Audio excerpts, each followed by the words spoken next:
सबसे राम्रो कुरा चाहिँ मेरै एउटा इक्जाम्पल दिँदा नि हुन्छ। यो 6-7 महिनामा धेरै नै सङ्घर्ष गरेर आएको एउटा युवा हामी पनि हो र यो भोग्दाखेरि पनि तपाईँको हामी अगाडि बढी नै रहेछौँ।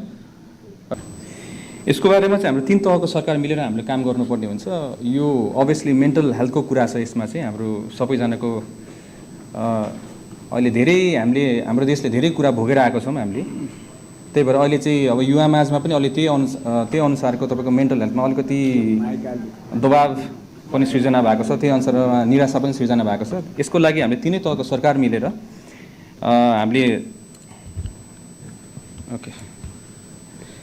3 तहको सरकारहरू मिलेर समन्वय गरेर यसमा हामीले एउटा प्लानिङ गरिरहेछौँ। सहकार्य पनि उहाँहरूसँग जारी नै छ र हामीले एउटा हेल्पलाइन पनि राखेका छौँ 1166 मा। यसमा टेलिफोन पनि गरेर हाम्रो यसमा आत्महत्या रोकथामको हेल्पलाइन भनेर हामीले राखेका छौँ। यो 1166 मा हामीले कल गरेर 24 घण्टा यो सुविधा उपलब्ध पनि छ। त्यसको लागि हामीले तयारी पनि गरेका छौँ र यो एउटा युवा भएको नाताले म एउटा यो सम्मानित सदन बढाउने एउटा के भन्न चाहन्छु भन्दाखेरि चाहिँ सम्पूर्ण हाम्रो साथीभाइ युवाहरूलाई चाहिँ एउटा युवा भएको नाताले यसमा चाहिँ हामीले सबैजना मिलेर चाहिँ हरेस खानु चाहिँ हुँदैन रहेछ। हामीले जीवनमा जति दुःख पायौँ भने पनि त्यो सङ्घर्ष चाहिँ हामीले गरिराख्नुपर्छ। हाम्रो संस्कारले पनि हामीलाई सिकाएको कुरा त्यही नै हो, कहिले पनि हरेस नखानु भन्ने कुरा हो। अनि हामीले दुःख हुन्छ, हाम्रो आफ्नो व्यक्तिगत सबैजना मानिसजीवको आफ्नो आफ्नो दुःख त छ नै होला।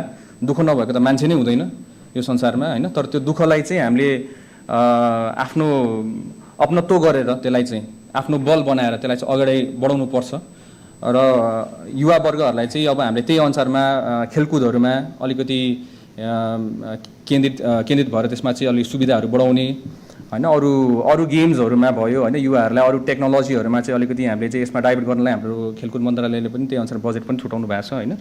अनि यसमा चाहिँ हाम्रो काम भइरहेछ माननीयज्यू। यसमा मेरो विचारमा सबसे राम्रो कुरा चाहिँ मेरै एउटा इक्जाम्पल दिँदा नि हुन्छ।